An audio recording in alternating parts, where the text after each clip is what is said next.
Hello, welcome back. I know it's been a long time. Hey y'all, come look at this. In case you're new, you're welcome to the channel where everything music is told to you, whether you want to hear them or not.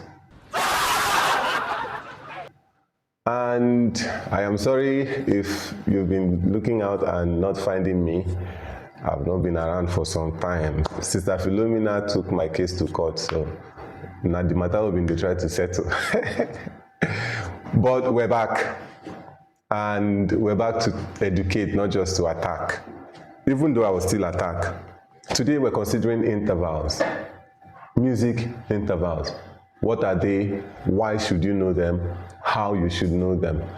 And this is part one of intervals because we cannot hope to exhaust them in one video. So have you ever wondered why melodies and harmonies move the way they do? Or why certain things sound the way they sound? Or you've been in a situation where somebody's teaching or playing something and they just precisely name them. They just hit this note and hit that note and tell you this is this and that is that.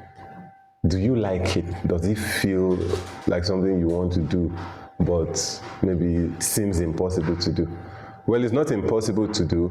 It's just that the person who's doing it has a good understanding of how intervals operate. So at the end of this video, you will not only know what intervals are, but you will understand the mechanisms with which intervals are named and utilized, so that those things that you admire, those things that you see people do, you will also be able to do them. In this video, I'll teach you how to conceptualize intervals, and I'll teach you how to recognize intervals, so that when you're operating your musical apparatus, you are more precise.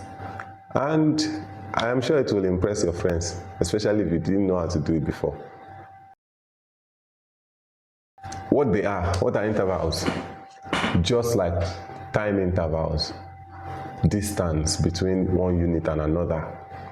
If you say an interval of 2 hours, it means a total of 120 seconds would need to pass between when you scheduled the time and when the scheduled time arrives, right? In the same vein, musical intervals refer to the distance between any two given notes. Distance, what does that mean? Well, every sound you hear would either sound, every two sounds you hear would either sound the same or different. Now, if they are the same, that's an interval, it's a form of interval. It's called unison. If they are different, to be able to identify them and recognize them, you need to know how different they are. You need to know the distance between them, the number of notes that can be counted between them. So that is interval in a nutshell, as fundamental as I can make it. So you pick a given note and you pick another note. The first thing you will observe is that one of the notes will be lower than the other one. So how do we know what interval they are? This video you find out. You may also have seen some fancy writings in music. Looks like this.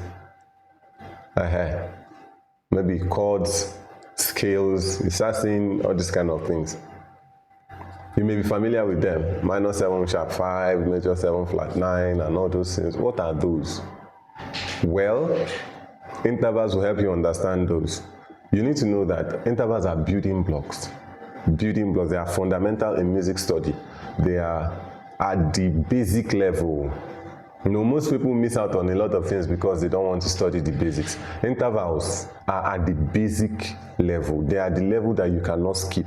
You must know intervals, whether you're deliberate about it or ignorant about it, but you must know and operate a level of interval knowledge before you can do certain things in music. So when you see a chord like this, C major 7 sharp 9, it tells you a lot of things, but fundamentally it's telling you the kind of intervals that are in that chord. So why are intervals important? Why are intervals important? Number one, intervals are important because they help you to understand melodies. Melody is the characteristic collection of notes that you recognize as a tune. Melody is also called tune. So it's the collection and arrangement of notes. Those notes are arranged in order of interval because the notes are not the same. A melody cannot be ta ta ta ta ta ta. It does not sound musical. But if it goes ta ta ta ta ta ta, you start to recognize it as happy birthday to you, right? Well, that's because the first two notes are the same. The next one has a different interval from the first two, and you arrange these notes in order of certain intervals to produce the melody that you're seeking for. So to understand melodies, you need to understand intervals so that you will be able to recognize them in the melody. Your understanding of intervals is going to enrich your understanding of melodies. That's number one. Secondly, intervals help you to harmonize with confidence. Now, if I should say, which is often always the case, that tight harmony is built in thirds. If you do not know that, you do not know that. What are thirds? What is tight harmony? Well, it's a form of harmonization that arranges notes in a cluster of thirds. And it is the kind of harmonization that is almost always utilized. You find it in more than 80% of musical compositions, no matter how complex they sound. So your understanding of intervals and how intervals move relative to a melody is going to make you harmonize confidently. When you hear a musical piece, you know that you can rearrange the harmony, you can improve the harmony, reharmonize it, or you just get the melody, you know that you'll be able to harmonize that melody. Number three, knowledge and understanding of intervals helps to improve your ear, your hearing of musical notes, not your overall hearing. If you are deaf or you have hearing challenges, go and see a doctor. Yes, Philomena, go see doctor. Ear training is an important concept in music. It's your ability to hear notes and replicate them exactly. How do you achieve this? The basic thing you need to do to achieve proper ear training is proper knowledge of intervals. You should know how intervals sound relative to themselves. That is how you'll be able to recognize them in music and project them on your own. So interval is indisputable in this musical journey. I'll give you one more on the high side. Intervals help you to master compositions and arrangements. This is kind of like an advanced harmonization stuff. How do I mean? Well, pick any of Beethoven's complex pieces or Mozart. I like Beethoven a lot, so you hear me talk about Beethoven. This morning, the Egmont Overture has been in my head. It's been going.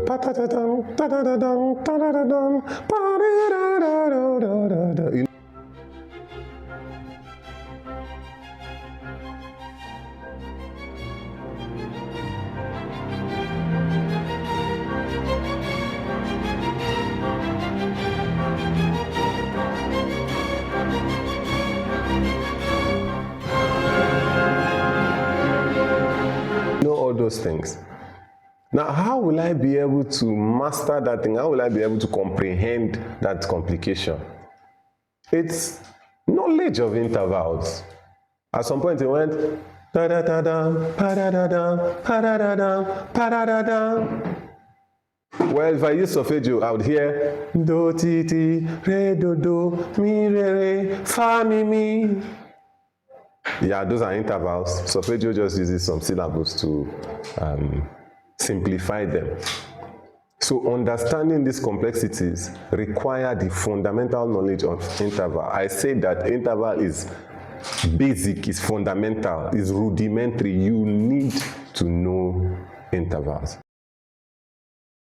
So there are different ways to get to know intervals. I'll try to break them into sections, chunks that you can remember, maybe a chunk at a time, and comminate them into your knowledge of intervals. Firstly, melodic and harmonic intervals. Broad classification, melodic, harmonic intervals. An interval is said to be melodic if they are played or heard one at a time. So 1, 2, that's an interval. It's melodic because you're not hearing them instantly at the same time. A harmonic interval is played or heard simultaneously. I won't be able to sing you a harmonic interval because I am human. I am not Leila Hathaway who can sing harmonies. But when they are played or heard simultaneously, we say they are harmonic. If they are played or heard independently of each other, we say they are melodic. Now, the next broad categorization of intervals that I need you to understand is relevant in your ability to name intervals. It is relevant. You need to know this to be able to name intervals accurately. All right? The two broad classifications now, in this case, is quality and quantity. Quality and quantity. So think of intervals in terms of their quality and in terms of their quantity. We'll take the quantity first. So the quantity of an interval refers to the numerical distance involved with the intervals.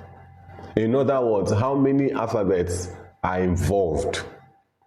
Now, if you haven't already, you need to refresh yourself on the arrangement of musical notes. I have a video on it, check it out. There we explain that there are basically 12 notes named using the first 7 letters of the English alphabet, A, B, C, D, E, F, G.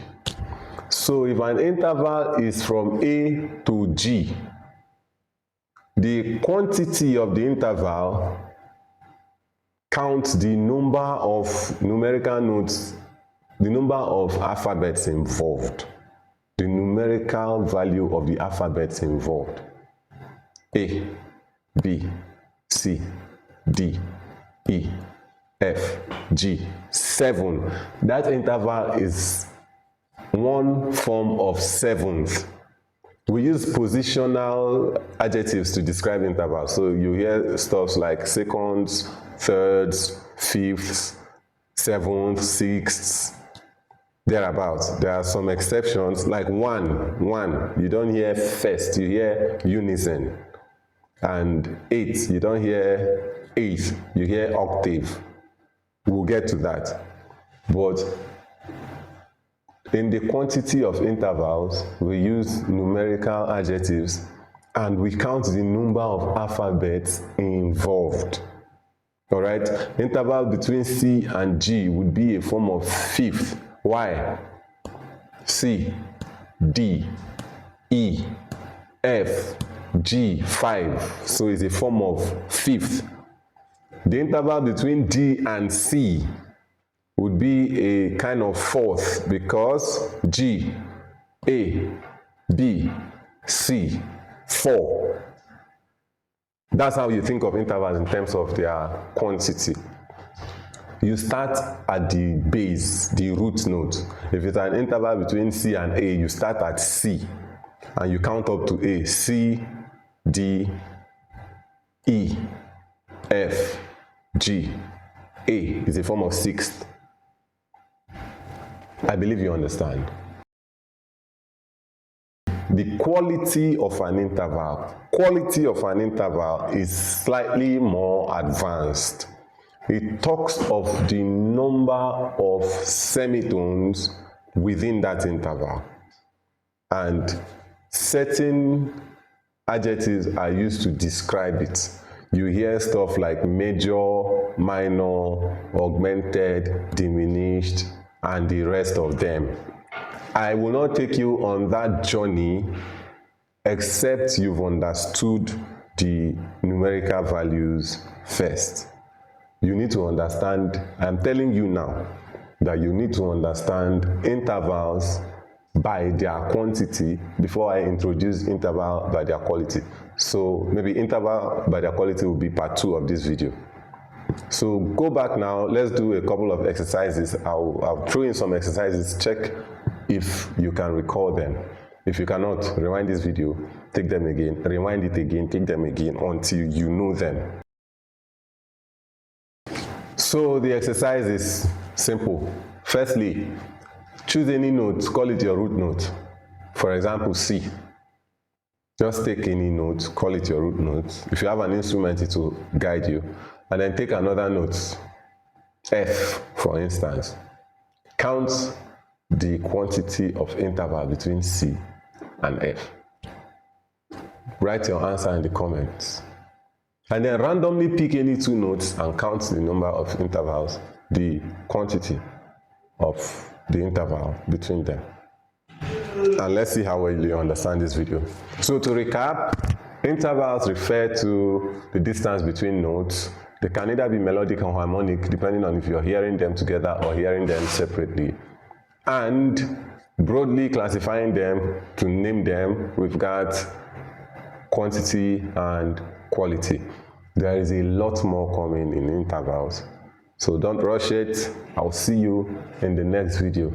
This is where you tell your friends to come and watch, because we're going to be learning a lot in this series.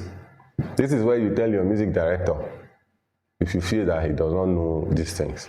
Tell your friends, tell your enemies, tell everybody you know that like music, so that we can do good music together.